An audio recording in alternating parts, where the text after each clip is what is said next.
Welcome back to the Federalist Radio Hour. I'm Joy Pullmann. I'm the executive editor here at the Federalist. Joining me today is Jordana Schiffinelli. She is a lawyer on the Eastern Shore of Maryland, married to a former Green Beret who is also a lawyer. And those aren't the kind of people you really want to mess with, but it appears that someone did. Their school district messed with their kids by insisting to all parents, I think a year ago or so, that their kids were attending racist schools. And everything just got crazier from there, as a lot of people have been seeing across the country over the past year. So Jordana, what things did you start seeing your children bring home from school, or messages you were getting from your school district, and why did it make you decide to take action? Well, thanks for having me on the show. And so a couple of years before, one of my middle child came back with an essay, and the essay said, which Confederate monument would you take down and explain why? And then in the parentheses, it was language arts essay, and in the parentheses, it said, you may not answer none and give your answers. And he was in 7th or 8th grade, and that was middle school. And I was very upset over that, but I did not do major it this time. In other words, I said, this is inappropriate. I wrote a little message to the teacher, and I said, I do not appreciate children tearing down any historical records. And that was the end of the story. Didn't hear anything back. I don't know what happened with that essay. I don't think he even wrote it. And this was the end of that. And then this past 2020 summer, superintendent sent a letter to parents in June at 10 o'clock. And I was one of those automatic, recipients in the school messaging notifications. And it said COVID-19. And it said, well, we're trying to, stay healthy and everything else. And then in the middle section of that letter, it just out of nowhere, it started talking about that the racism is alive in our country, in our community, and in our public schools. And that caught my attention because I really have not received any kind of notifications from school that there were any police reports, that there was any sort of incidents of any kind. So this was really interesting. And the first thing I did, I called the police and I called the sheriff. And I said, I want to know who was doing racist things, which school that was, which teacher, was the teacher fired? Well, I want to know what are these, rampant, as she said, rampant racism going on. And I wanted to know where is it, what's going on, because these are important facts, especially because both me and my husband work, and we're usually send the kid to school, and we have no idea what's going on in that during the entire day. Before 3:30, 4 o'clock, we pick him up. So if things are happening in schools, we would like to know about that, and especially if it's something like racism. So the sheriff said to me, Jordana, there is no reports of that. None of that happened. And I said, well, if none of that happened, why am I getting this letter? That is awful. Well, little bit later, a couple of weeks later, we got another letter from the same superintendent, and it said, your child is invited to join Zoom meeting, students talking about race, and so is going to be talking about race to the children, and it is parents are not invited to participate. Parents may not participate, and child psychiatrists or psychologists would also participate. And at that point, I thought, this is an emergency. To me, this was an emergency because first, we have racism that doesn't exist as a record. Secondly, we have some suspicious characters talking to 11-year-olds, and I can't listen. Without their parents.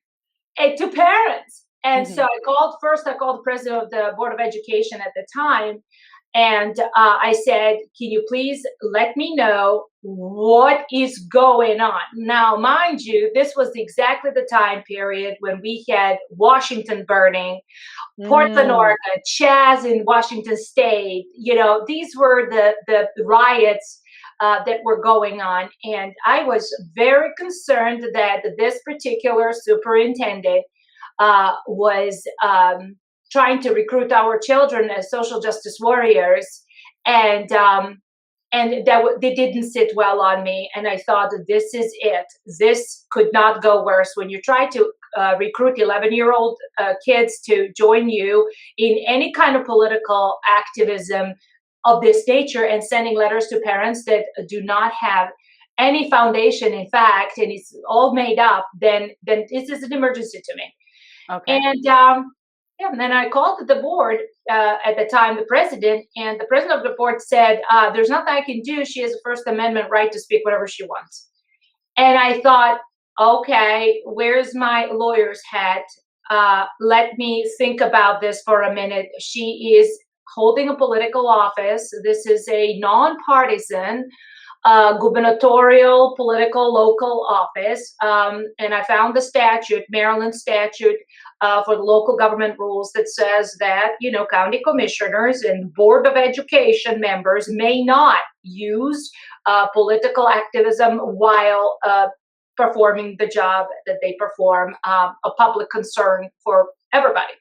Okay. So I sent the statutes to the commissioners and I said, this is what's going on. This is not okay. She needs to apologize. Somebody needs to step up. I'm just a citizen. I was nowhere.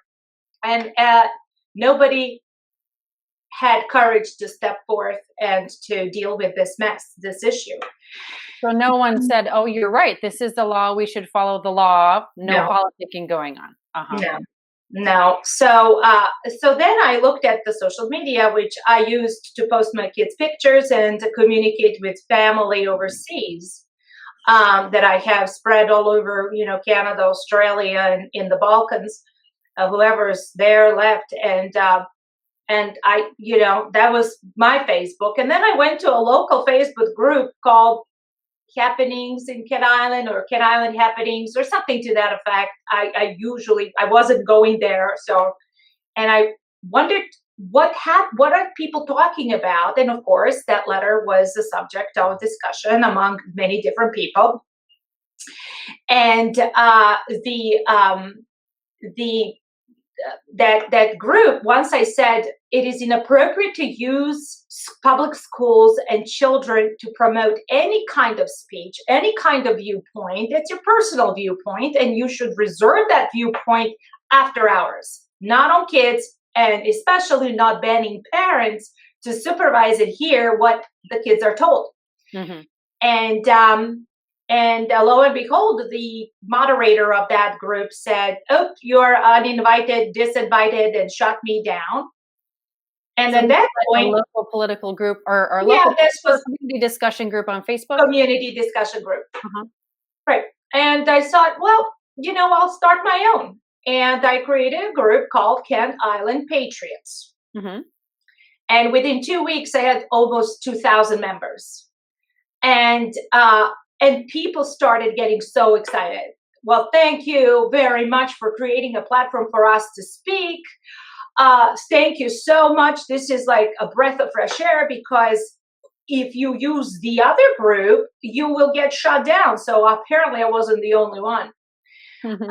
With, conservative view, but to me, it wasn't even conservative view. It was, where's the evidence? It was a common sense view.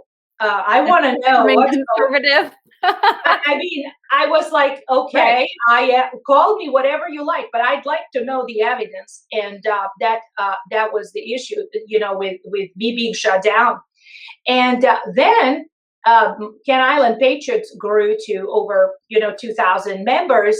And then people started calling from other parts of Maryland Eastern Shore asking, how can we join that group? Because we're not on Kent Island, but we are on Maryland Eastern Shore. What do we do? Mm-hmm. And I said, well, I'll create another group.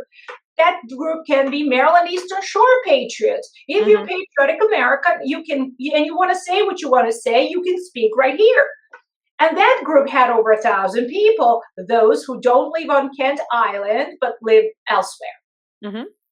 And that was the beginning of vicious, literally warlike attack on me personally. How dare I create the group? How dare I organize parents? And the individuals who were the supporters of extreme leftist organization, Black Lives Matter and Antifa, created an artificial army, I would call it. And they said, we've got an army to go after you. They said army? Yes, and do you know if these people were locals or, were they connected to the community? Maybe some? Do you have any idea, who these people they are? Okay. Yes, I did. Because once I saw that Facebook posts were creating threats, legitimate threats, I called my state's attorney, who started sending no harassment letters, criminal non-harassment letters. But once that didn't result, I guess, in my total cancellation, because I realized this is a cancel culture going on, then the same individual started planning publicly on Facebook, targeting me and planning how to get me fired from my job, disbarred from bar associations. They were literally targeting me any place, anywhere, including Facebook. So they were sending letters, they were sending statements like I am a white supremacist or I am a racist, and they started with threats, valid, legitimate threats. The individual who was the gang leader of all, her name is Marilla Jordan, was also a volunteer member of our local government community group, local management board. She was running Sunday supper, which is like a soup kitchen type, but it's a Sunday supper committee on equity. And she had a meeting in which I was the topic as a private citizen, and the minutes of the meeting came to my attention through a whistleblower. And the whistleblower is a county employee who was very scared that I will suffer physical or some kind of injury. Wow. And she sent a letter of warning what's going on and copy of the minutes of the meeting organized by my local county's management board. And so a local public board is helping facilitate private attacks on a local taxpayer. Correct. Yeah.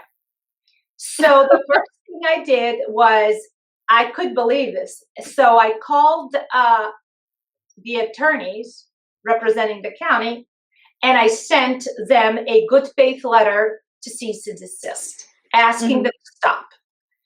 And they said that Ms. Jordan is an individual volunteer, not paid by the county, and therefore they know nothing about it. They're not responsible.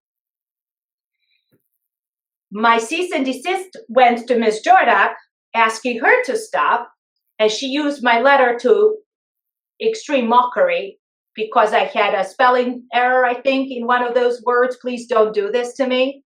And she ended up laughing about it, ganging up more supporters to attack me more to where I work. And I do work as a professor of law and economics at the United States Naval Academy. Right. And that, can you explain a little bit more about like what kinds of, so did she send harassing emails, Facebook posts, what kind of things were happening? Yes. So she sent a targeted Twitters, posts and attachments to any organization associated with the Naval Academy. So she was sending it 11 o'clock at night, at midnight, at 1 o'clock in the morning, 2 o'clock in the morning, targeted texts and tweets. For an example, here, Naval Academy, are you going to let this racist teacher teach your students? And here, United States Admissions Office, are you going to include? And then the same exact, they were posts and tweets picked up from who knows where I wasn't even the one talking. So she would snapshot or picture two different people talking to each other, attach me to their conversation, and that all goes to the Naval Academy's admissions office or something out of control, right? And it didn't help that I asked to stop. And they continued on through the entire month of July, August, September. They were sending official complaints to Maryland Attorney Grievance Commission. Yeah. And I never represented any one of them. I've never met any one of them.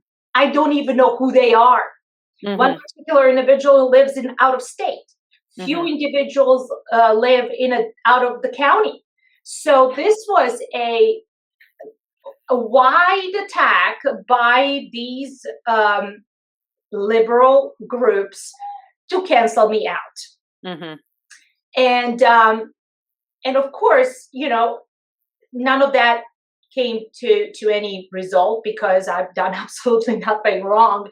But just the fact that they would implore so much effort and energy to cancel me, to threaten me.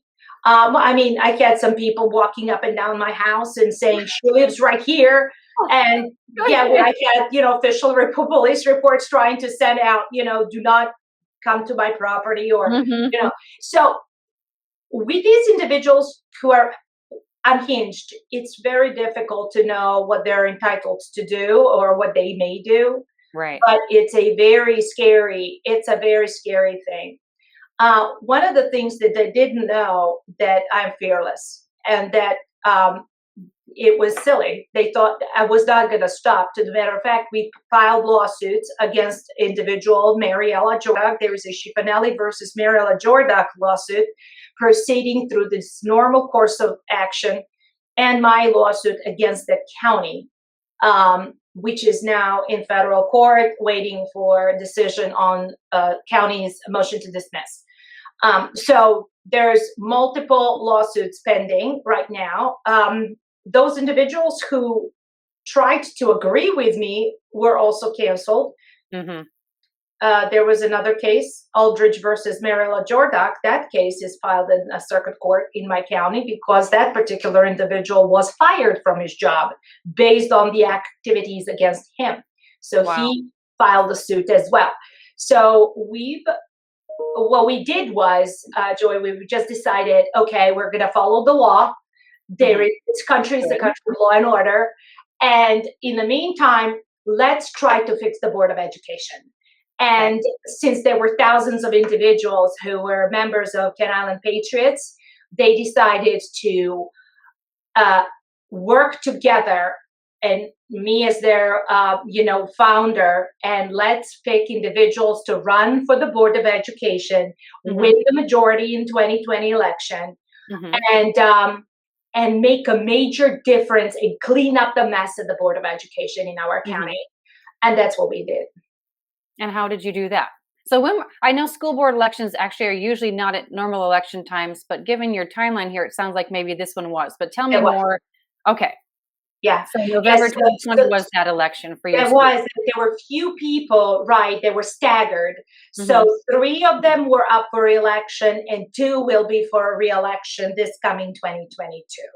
So we wanted to make sure that we get the majority, and we were looking specifically for those who are going to uphold the law, which means that you cannot promote political activism in schools. This was the mission. So the tricky part was that this all happened in June. Election was in November, and the ballots were already printed. Some people were already voting, right? And we decided that our candidates are going to be simple write-in candidates. So we decided that we're going to educate the voters, and that we were going to ask the voters to write our candidate's name on the ballot. So if anybody decides to cheat, they can't if the name is written on the ballot, like the old-fashioned way. And just to tell you the scope of the public interest, we have about 37,000 registered voters all together in this county, in Queen Anne's County. Normally, write-in candidates get about 400 to 500 votes to win. Our candidates had 12,000 votes. Wow. Yeah, 12,000. votes. So, and those were the people who came and directly voted in the election. So, And they had to do the extra effort of writing in those names. they had to put an extra effort. So that took so much energy on my end to, nobody knew, for example, my husband, who was running for the seat in District 4, where we are, he was the one who said, okay, if you're going to do this, I'll just volunteer and we'll just tag team and clean this mess up. And so him, and then I approached Helen Bennett, who owns a pet shop, and she's actually registered independent. And I said, Helen, it's time to step up. You wanted to run for different offices in the past. This is an emergency. Help us out. And of course, little did I know that she would be such a great troop and friend. And she did. She stepped up to the plate, and we made a plan how to win with the write-ins. Needless to say, door knocking and trying to put an ad in the paper or write an article. Our local paper is a Star Democrat. I mean, that paper is published from Eastern Shore. I mean, we don't even have conservative paper. But we did it, and the biggest success was personally working at the polls. When people were coming out to early voting, October 26th, our volunteer showed up with a little card saying, write in, Schiff and Helen, and write that in. And every single person that came to vote, before they came to this 100-yard mark, before we could not talk to them or canvass, we would say, stop, hold on, let me give you this card. This is what you need to do for our kids, because this is an emergency. And people, they listened. They were so grateful and energized what we've done as a community. I'm going to be honest with you. I've never met any one of these people before. I was such a, homebug. I would go to work and come home and cook dinner and take care of three different kids, 3 different activities. I did not know my neighbors. I didn't know who is who. And all of a sudden, we just came together.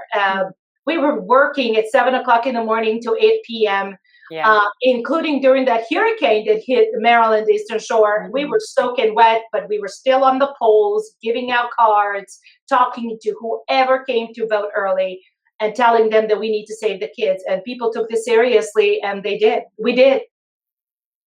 That's a great story, because I think I think a lot of people are like you described, right? You, especially when you have kids and you have 2 working parents, which is my situation, it almost feels like, how can you possibly do anything else, just to keep everybody fed? I know. And in bed at the right time. It takes a lot of energy. But I think also a lot of people are concerned about, these national issues seem so big and hard to solve, but also things like this are coming to local communities like yours. And it can, what you described is vicious. Nobody wants to live in that kind of environment. And then, obviously it helps that you're a lawyer. So, send a cease and desist letter, how to write one. It's not going to cost you, I don't know, $500 or $200 to find a lawyer and get someone to do it. So that is obviously helpful. But I know in my local town and other ones, there are lawyers who would be willing to help a pal out, and that's not a complicated thing for them. Can you tell me more about the things that you, for example, so this extremist sort of thing doesn't, since you have all those voters writing you in, huge overwhelming number, your community clearly doesn't support the sorts of things that the local schools were teaching kids. So where was it coming from? So if it's not a majority or, supported, arising organically from within your community to be in your local schools, how was it that institutions that are supposed to be local and responsive to voters and caring about, they have local, right? Right in the name. How did they come to be doing something that's so out of step with the community and met that kind of response? It is such a good question, because I was wondering that myself. Why is it that I have to do this? What is preventing our elected officials to do their job and prevent this very action that's been going on? And I can tell you that it is nothing other than fear. People are scared from being called racist. Nobody wants to be called racist. nobody wants to be labeled white supremacist. And I ask people, why does it have to be me? And the answer is, so many times people told me at the dinner table they're fighting with their relatives and family members. They can't have a Thanksgiving without argumentation. If one is conservative, the other one is not liberal. So the divide between conservatives and liberals here have gone to the complete extremes. And a lot of families cannot even sit down and have a decent meal together without political argumentation. So what I realized is that Americans take racism really deeply. It is very insulting, and they internalize this to the point that affects them and prevents them from reacting like I did. So, nobody wants to lose their job, and everybody are scared to be called racist and to have to explain themselves to the bar association. For example, if you're a member of the bar, that's where they will go. If you're working for a company, that's where they're going to target you. In particular, Mr. Aldridge, he was fired from a small place. So people are scared to be targeted, and then everybody else will look at them as racist, labeled. It's awful. But the fact of the matter is that I am alone here in America. I am not born here. I never owned ancestors. I never had ancestors who owned slaves. I don't have any I don't even understand when somebody says racist. I would be like, whatever, move on. Like, I don't even care. Right? I mean, if somebody tells me you have 3 heads, and I would be like, okay, good for me. I mean, I wouldn't even get that. And I don't want to be in a position to internalize labeling slanderous statements. They're awful, they're slanderous, but they will not stop me from doing the right thing. But many people will stop right there because, I would ask for help. I would say, hey, Susie, can you go do this and this and the other? Give out these cards. I am so scared to be recognized. They're going to stay on my family members, and people are even, I had a fight to get people to volunteer. I was working 13 hours. I was at the poll every single day, but I had only few who were not scared to work 13-hour days at the polls. They were to show their face there. Show their face there and say, hey, it almost became embarrassing to be called American patriot. So when we were working and having a meeting, they called American patriots white supremacists. And I was like, how is this becoming someone who appreciates this country a white supremacist? Why is that? So to me, I think I had an advantage because I didn't come with a baggage. I just came as pure immigrant from Yugoslavia. I was very proud to swear in at the swearing in ceremony when I got my citizenship. I think that I do have an advantage in sense of that I took that oath and honor, when a lot of times people who are born here don't even know how lucky they are to be born in this country that can afford to them opportunities that I actually earned with my hard work and going through the legal process and appreciating the law and order that this country has, appreciating people. I can tell you, as an immigrant, I lived in a country that no longer exists.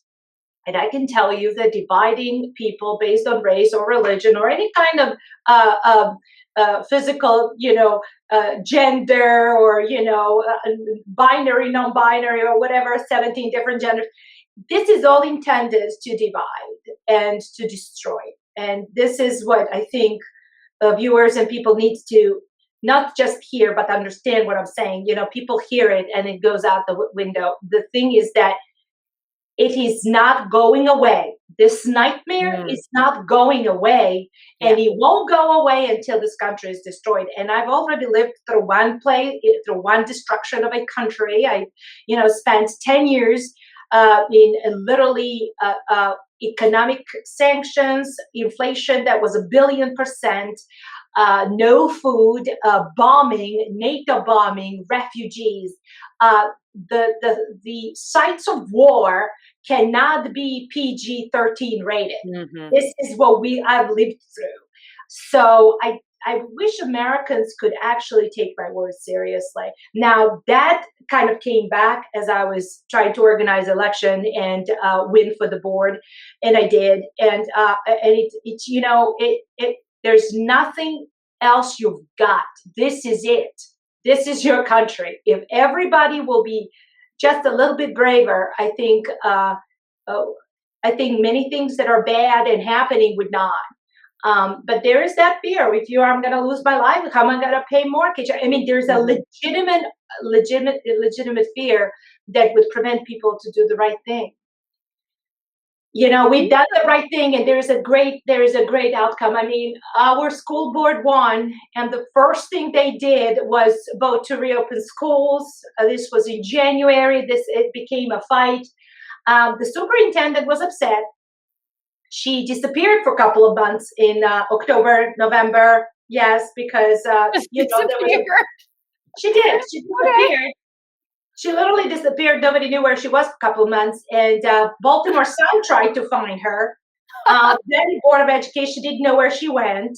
But then she came back and said she had to go to not maternity leave, but medical leave for 2 months. I equalized it, but I was that long gone for my maternity leave. But anyway, so she was on medical leave. She came back, and the first thing was like, racism is strong, going forward. This county is 90% white.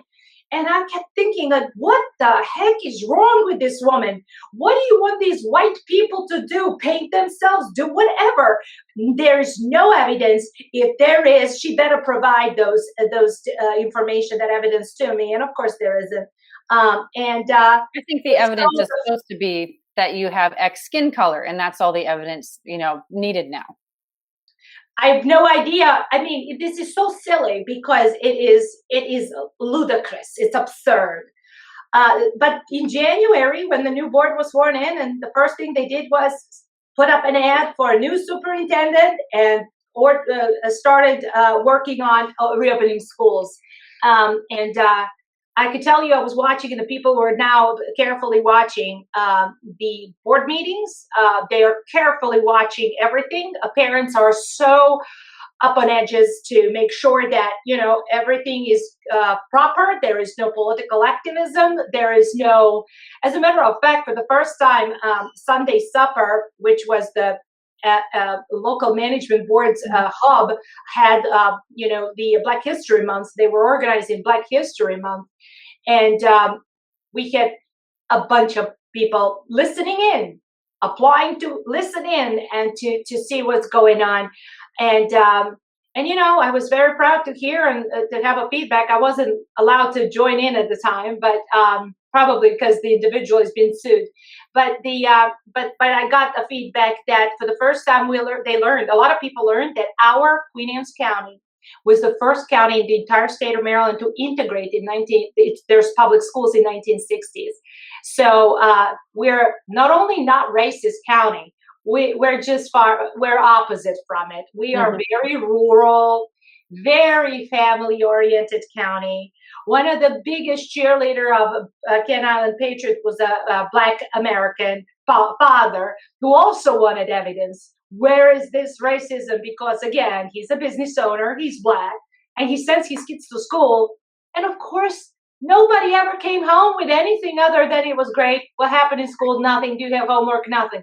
And so, good. Typical kids. So why create the divide?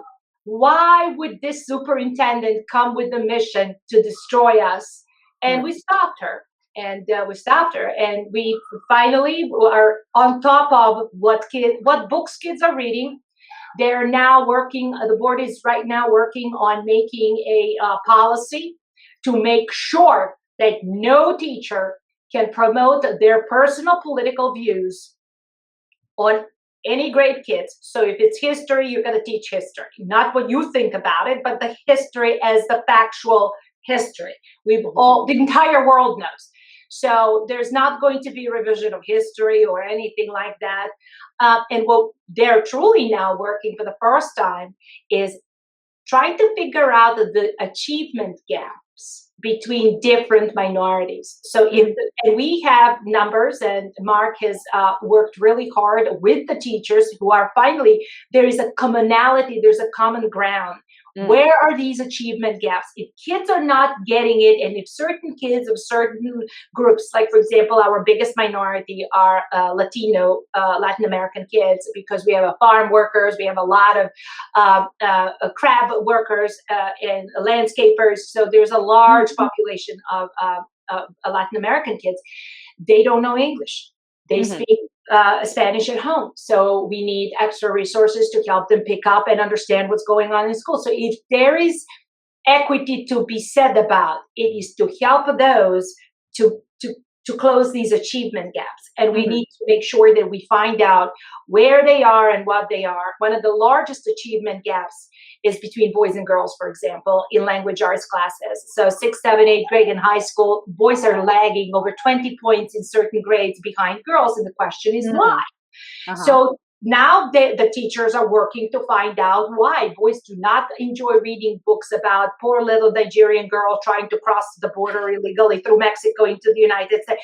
Those are the kind of things that boys don't really find interesting. Rather, how about Hobbit? How about, Lord of the Rings? How about, something with chivalry or, knights? Courageous. Courageous, yeah. Something that really triggers boys' interest. What was also interesting that the board is finding out, doing this, deep diving into this problem, is that the girls don't mind reading books about knights and hobbits. But the boys do have a problem reading books about, more sentimental or emotional, girly girl type of books. So instead of canceling Dr. Seuss, maybe we do need to keep it, but figure out what is it that boys like versus that girls like, and finding interesting books to read. Like my kids used to read Hardy's Brothers, of books. I mean, The Cave and The Disappearance in the Cave and Indiana Jones movies, and something that's adventurous, but gives them also life lessons as they mature and they go through, different stages as their adolescence through, 18. So there's so much work to be done, but now we are getting it back to normal. Like, this is for the first time people in this county, the parents are like breathing nicely. Kids are back in school, sports are out, going, and, let's go back to normal. How great that would be. So, we've accomplished, and we could see the result of brave, patriotic Americans who stood in the hurricane and last, election to elect the board. And then the board itself is genuinely involved with the community and the kids. So we are having a good time now. I mean, it's wonderful to hear a good news story, because so much on this I hear. And so I, have been an education reporter for a number of years. And so I still, when I, write and report, that's my favorite thing to, and I usually, the majority of times parents, when they fight, they lose.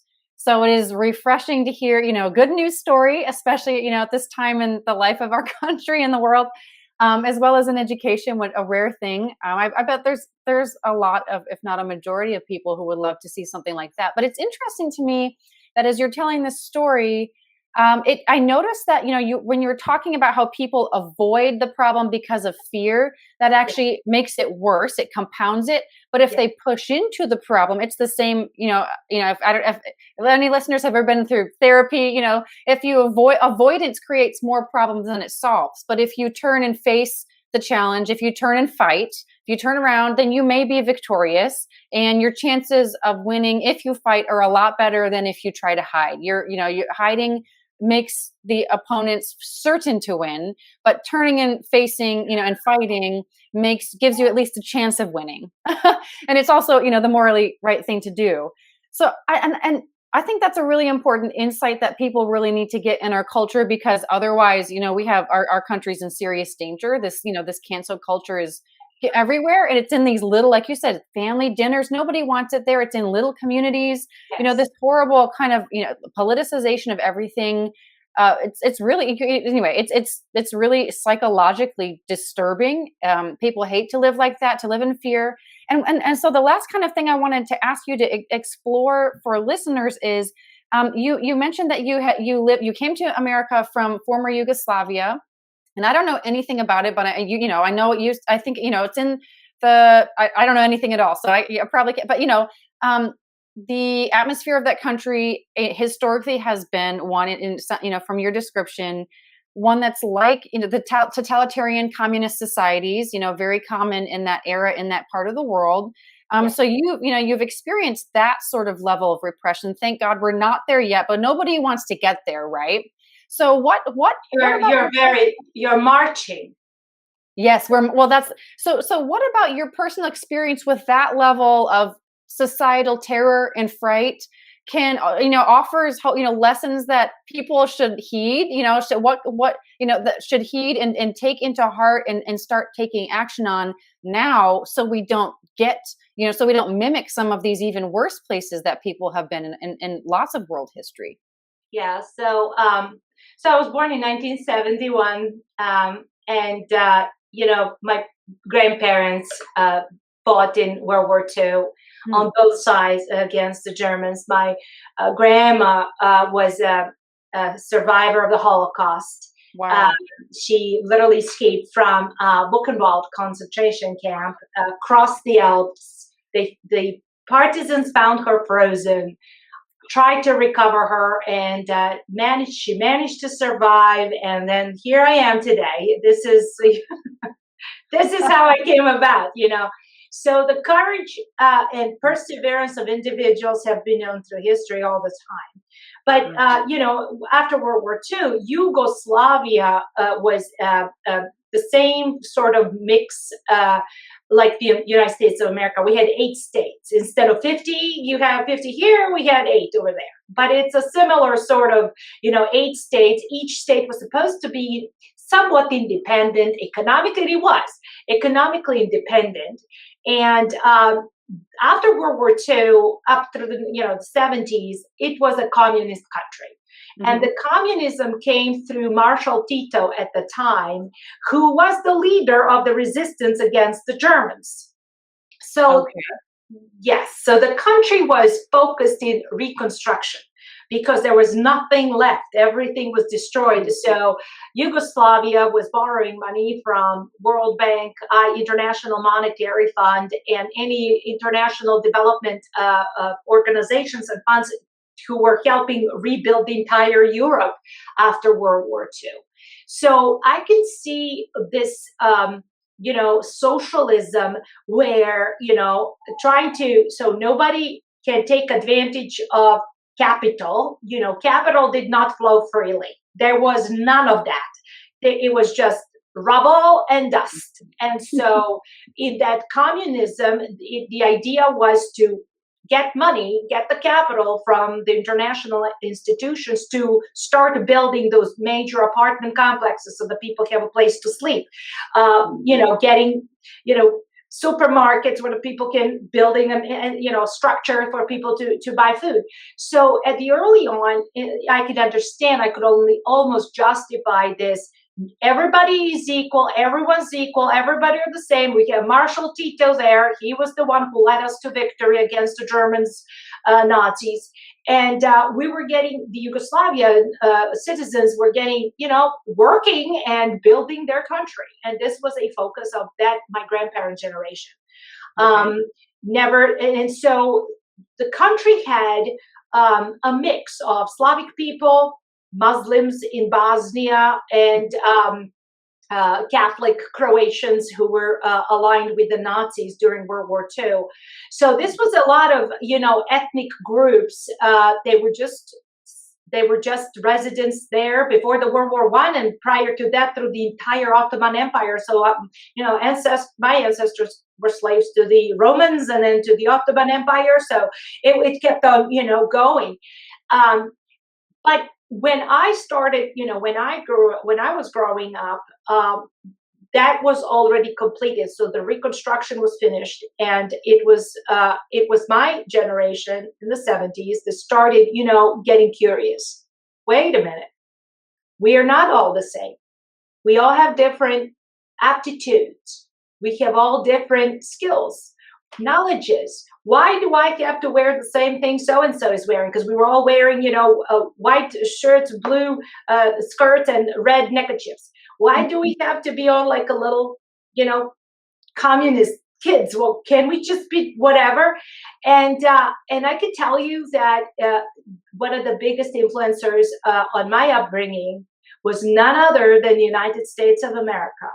And you might get surprised, but Hollywood was playing a big role. Beverly Hills was what I grew up watching. Little House on the Prairie was what I grew up watching. Even Grizzly Adams was the little thing that I was so excited to watch.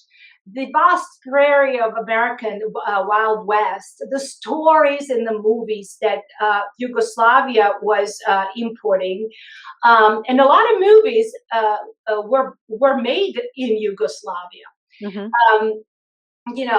From John Wayne to Clint Eastwood, it was something that my entire family at the time would be impressed. And in 1974-5, British Oxford and Cambridge, through British Council, opened the first language program. And I was 5 years old. And my parents asked, do you want to go learn English? And I said, yeah, I want to go learn English.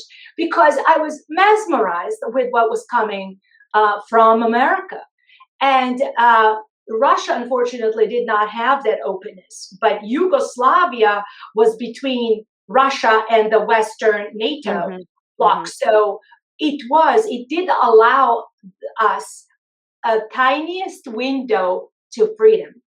And those who truly saw the light, like myself, I latched onto it. And I was learning English since I was 5 and attending regular elementary and high school and college and university. And I graduated and graduate school in economics from University of Belgrade School of Economics.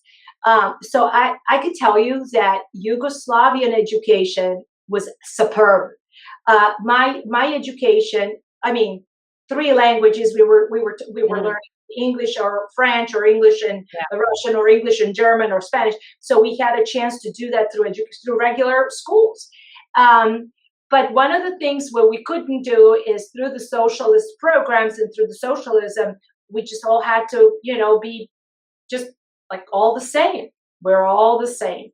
So it was easy to find that in we're all the same, we are actually not. Those that are socialists started getting richer and richer through typical example of every socialist country where you can see oligarchs, corruption, exactly. And the people, so, people are maybe living on the Eastern world, but they're not stupid. They see who is becoming a millionaire and a billionaire with no effort, and how is it legal? And then you have people struggling, middle class, and never making ends meet. But if you would say something like that, you would disappear overnight. So, and there would be, there's no First Amendment, number one. There was no Second Amendment. There was no third or fourth or fifth or any other. So you can't just go to court and say, search and seizure, you need probable cause. You need nothing. You just disappear. Literally, you just disappear. And when the family doesn't know where you are, as a matter of fact, Watership Down. It's just like the person is gone in Gulag and nowhere to be seen. So there was an island in the Adriatics called Goli Otok, which is a deserted island where all the people who had somewhat, opinions that may not work well for the ruling socialists would pick them up and ship them to that island. And there was a very good movie that was, I think it was Oscar nominated in 1985, that describes a typical family when a father disappears and mom has to tell the child, well, dad's on the business trip and dad's on the business trip and dad's on the business trip. For when is he coming back? Well, because a neighbor would tell a neighbor,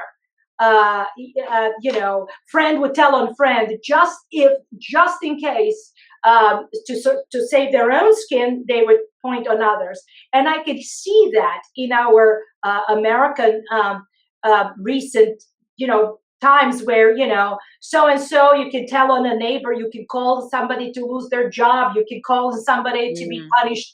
That is very typical to these totalitarian regimes where the entire focus is to instill fear and have people put their heads down and get them scared. Mm-hmm. And that's what I see from, nobody wanted to help me, bunch of stuff I tried to get people to, let's give out the signs. Let's put the signs here. I had people putting up signs at dark at night just so that Americans, because they're scared if they're seen, if somebody's going to call their boss, they're going to be shut down. Some commissioner's going to come to their office and give them a citation that would take them to ruin.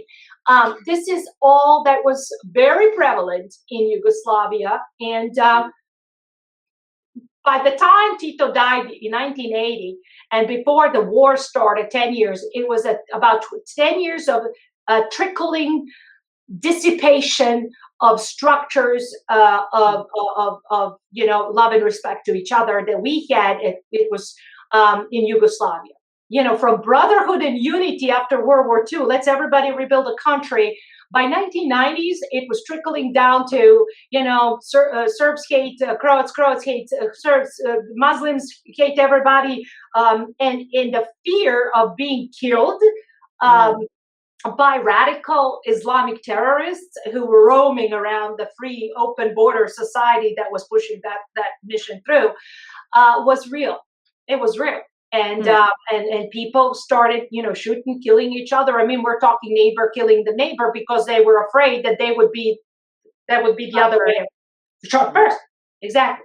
So I think that what I'm saying is not a fear or whatever. This is what happens in other countries. As a matter of fact, right now we have millions of children and women in slavery all over Africa and Asia. And we're here in the most richest and the most developed country on earth. We're talking about something that, racism that happened in the 1700s and during the slave trade and during that historical period. So not to ignore that, but we've beaten the dead horse already. Let's move forward. How do we protect our own communities and from these kind of threats? Where communist Marxist ideology is pushing forward very, very bluntly, and members of Congress accept that as normal. So, in my opinion, there are no Democrats anymore, and the Republic. There's only a Patriots. There should be only Patriots, because anyone who is open to destruction of the United States of America is something that it's the same actor who destroyed Yugoslavia. Same Democrats during Clinton time were pushing for bombing and throwing NATO bombs and offensive and killing civilians. Yeah, they're the same people. So you're saying there's not so much different, the political parties, but there's Americans and there's anti-Americans. There's people, and people who love America and want it to be as good as it can be, and people who hate America and want to destroy it. Right. That's it. Okay. That's sad, but that's. I think there's an opening for that opinion right now. I've noticed a lot actually how there's a lot of things on left and right that are actually commonalities. And people have talked, for example, about how we don't really have so much political parties, or it's. Things are really broken down on almost class lines, so the racial thing is fake, but the class, so you're talking about the people who are corrupt and the people who believe in hard work and earning your way, right. That's not a political thing, right? No. There's corrupt Republicans and corrupt Democrats, and there's hardworking Republicans and hardworking Democrats. That's exactly right. And a lot of these identity politics issues are maybe meant to be, or not maybe, it's Yeah, made to make us focus on fake stuff. So we Correct. can't notice, wait a second, all these people, are corrupt and looting us while we pretend to fight about racism that almost doesn't exist. No, no. Everyone has equal opportunity. When I came over, I worked as a financial advisor to Merrill Lynch at the time. Merrill Lynch, Pierce, Fenner and Smith was a company that went out of business in 2008 during this market collapse. But it was a 200-year or 150-year-old company providing financial advice and brokerage services to people. And, I was given a shot. And I was told, you know what, this is a professional development program. You have this production per month, per 3 months, per 6 months. You get this, you get paid X percentage commission. And I thought that was fair.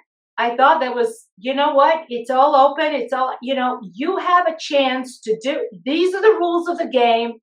If you play by the rules, you go, if you listen, and if you listen, if you're trainable, and I was 28 years old when I got here in 1999. So I didn't come here as a little kid. I came as with my advanced graduate degree in economics.